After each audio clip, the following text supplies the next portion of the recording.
Greatness இந்த வார்த்தை கேட்டாலே நம்மளுக்கு சச்சின் டெண்டுல்கர், ரஜினிகாந்த், அப்துல் கலாம் இவங்க ஃபேஸ்ல தான் ஞாபகம். கிரேட்னஸ்னா என்ன? அது வெறும் டேலண்ட் இருக்கவங்களுக்கு மட்டும் தானா, இல்ல லக் இருக்கவங்களுக்கு மட்டும் தானா, இல்ல அது ஒரு சிஸ்டமா நம்ம கூட பில்ட் பண்ணலாமா? நிறைய பேரு கிரேட்னஸ்க்கு மோட்டிவேஷனை தேடி ஓடிக்கிட்டு இருக்காங்க. ஆனா மோட்டிவேஷன்ன்றது அது ஃபர்ஸ்ட் ஸ்டேஜ் ஆஃப் ராக்கெட் மாதிரி. அதோட ஃபியூல் டக்குன்னு காலியாயிடும். இன்னைக்கு நம்ம கிரேட்னஸ்க்கு தேவையான 4 ஸ்டேஜ் ஆஃப் ராக்கெட்டை ஒன்னா சேர்ந்து பில்ட் பண்ண எல்லா நெருப்பும் ஒரு சின்ன பொறியில ஆரம்பிக்கும். அதுதான் டோபமைன். இதுதான் உங்களோட பிகெஸ்ட் மோட்டிவேஷன் மாலிக்யூல். நீங்க எந்த விஷயம் பண்ணாலும் சரி, ஒரு புது ப்ராஜெக்ட் ஆரம்பிச்சாலும் சரி, இல்லைன்னா ஒரு புது ஹேபிட் ஃபார்ம் பண்றதா இருந்தாலும் சரி, டோபமைன் சுரக்க ஆரம்பிச்சவங்க மைண்ட்ல. என்ன ப்ராப்ளம்னா, இந்த டோபமைன் ஒரு இனிஷியல் ஃபியூல் தான். உங்களை ரொம்ப நேரத்துக்கு அதை தள்ளி விட்டுட்டே இருக்காது. உங்களை கொஞ்ச நேரத்துக்கு தள்ளி விடுமே தவிர அதோட அது விட்டுரும். என்ன ப்ராப்ளம்னா, நம்ம மைண்ட் எல்லாம் சீப் டோபமைனுக்கு அடிமையாயிருச்சு. நம்மளாம் டெய்லி சோசியல் மீடியால பாக்குறோம், இல்லைன்னா ஜங்க் ஃபுட் சாப்பிடுறோம். இதெல்லாம் பாத்தீங்கன்னா நம்மளுக்கு இன்ஸ்டன்ட் கிராட்டிபிகேஷன் கொடுக்கும். ஆனா கிரேட்னஸ் வேல்யூபிள் டோபமைன்ல இருந்து தான் வரும். நம்ம ஒரு கஷ்டமான வேலை பண்ணி அதுல வர கிடைக்கிற சாட்டிஸ்பாக்சன்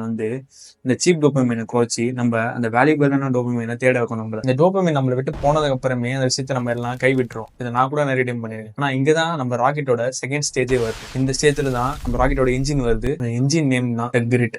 சைக்காலஜிஸ்ட் ஏஞ்சலா டக்வொர்த் என்ன சொல்றாங்கன்னா, grit is the action of passion plus perseverance for the long time goals சொல்றாங்க. அவங்க இன்னொன்னு சொல்றாங்க, என்னன்னா சக்சஸ்ஃபுல்லான பீப்புள் வெறும் ஹார்ட் ஒர்க்கிங் ஸ்மார்ட்டான பீப்புள் மட்டும் கிடையாது, அவங்க தான் கிரிட் நிறைய வச்சிருக்கோங்க. சோ அந்த கிரிட்னா என்ன? ஒரு பேஷன். நீங்க என்ன விஷயம் பண்றீங்களோ, என்ன ஒர்க் அவுட் பண்ணணும்னா ஒர்க் அவுட், உங்க பிசினஸ்னா பிசினஸ், அது உங்க பேஷன். பர்சிவரன்ஸ்னா நீங்க அந்த பிசினஸோ இந்த ஒர்க் அவுட்டோ போர் அடிக்க போதும் சரி, கடுப்பா இருக்கனாலும் சரி, எழுந்திக்க கூட முடியாதனாலும் சரி, அன்னைக்கு பண்றீங்களா அதோட ஆக்ஷன் நேம் தான் பர்சிவரன்ஸ். சோ சீக்ரெட் என்னன்னா, நம்ம மோட்டிவேஷனை மட்டும் நம்பிட்டு இருக்கு நம்ம ஒரு சிஸ்டம் பில்ட் பண்ணணும். நீங்க நான் எழுந்து 6 மணிக்கு எழுந்து ஒர்க் அவுட் பண்ண போறேன், வாரத்துக்கு எல்லா நாளும் நான் 6 மணிக்கு எழுந்து ஒர்க் அவுட் பண்ண போறேன்றது ஒரு சிஸ்டம். இல்லனா வாரத்துக்கு 2 மணி நேரம் என் பிசினஸ்ல நான் ஒர்க் பண்ண போறேன் அப்படின்றது ஒரு சிஸ்டம். சோ இது மோட்டிவேஷன் கிடையாது, டிசிப்ளின். இப்போ உங்ககிட்ட ஒரு பவர்ஃபுல்லான இன்ஜின் இருக்கு. இப்போ இந்த ராக்கெட் எந்த டைரக்ஷன்ல போகுது? இங்கதான் ஸ்டேஜ் 3 வருது, ஐடென்டிஃபை. ஜேம்ஸ் கிளியர் அவரோட அட்டாமிக் ஹாபிட்ஸ் புக்ல இதே தான் சொல்றாரு. your goal isn't to just to work out every day, your goal is to be an athlete. So எப்போ உங்க ஐடென்டிட்டி சேஞ்ச் ஆகுதோ அப்ப உங்க ஆக்ஷன்ஸும் உங்க ஐடென்டிட்டி கூட சேஞ்ச் ஆகும். எப்படி எடுத்துக்கலாம்னா, உங்க ஐடென்டிட்டி ஒரு நேவிகேஷன் சிஸ்டம் மாதிரி. அதுதான் இந்த கிரிட், இந்த இன்ஜின் கிட்ட சொல்லும் இந்த டைரக்ஷன்ல நான் போகணும் அப்படின்னு சொல்லிட்டு. ஸோ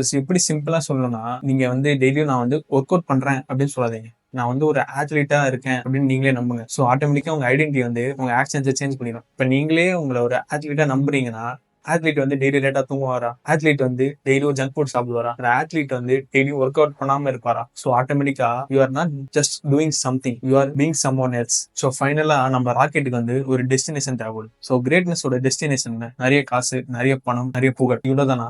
ஸோ இங்கதான் ஏன்ஷியன்ட் விஸ்டம் நம்மளுக்கு ஒரு நல்ல மேப் போட்டு கொடுக்குறாங்க. ஸ்டோயிக் பிலாசபர்ஸ் லைக் மார்க்கஸ் அலியரஸ் என்ன சொல்றாங்கன்னா, நீங்க என்ன வச்சிருக்கீங்கன்னு முக்கியம் கிடையாது, நீங்க எதுவா இருக்கீங்கன்னு தான் முக்கியம் சொல்றாரு. நீங்க எவ்வளவு வெர்ச்சுவா இருக்கீங்க, நீங்க ஒரு பீஸ் ஆஃப் மைண்ட் வச்சிருக்கீங்களா, நீங்க எவ்வளவு சொசைட்டி கான்ட்ரிபியூட் பண்றீங்க, இதெல்லாம் தான் முக்கியம் சொல்றாரு. சோ சிம்பிளா சொல்லணும்னா, ஒரு பவர்ஃபுல்லான ராக்கெட்டுக்கு மேப் இல்லைன்னா ஒரு மிசைல் மாதிரி எங்க வேணா போய் விழுந்துரும். அதே மாதிரிதான் உங்ககிட்ட கிரிட், ஐடென்டிட்டி எல்லாமே இருந்தாலும் சரி, உங்களுக்கு ஒரு ஃபைனல் டெசிஷன் இல்லைன்னா அது ஒரு எம்டி சக்சஸா போயிடும். சோ இங்கதான் ஏன்ஷியன்ட் பிலாசபர்ஸ் எல்லாம் சொல்றாங்க, சக்சஸோட ஃபைனல் எண்ட் லைஃபோட ஃபுல்ஃபில்மெண்ட் தான் இருக்குமே தவிர அச்சீவ்மெண்டா இருக்க கூடாதுன்னு சொல்றாரு. சோ இந்த 4 ஸ்டேஜஸ் ஆஃப் ராக்கெட்ல நீங்க எந்த ஸ்டேஜ்ல இருக்கீங்கன்னு கமெண்ட் பண்ணுங்க.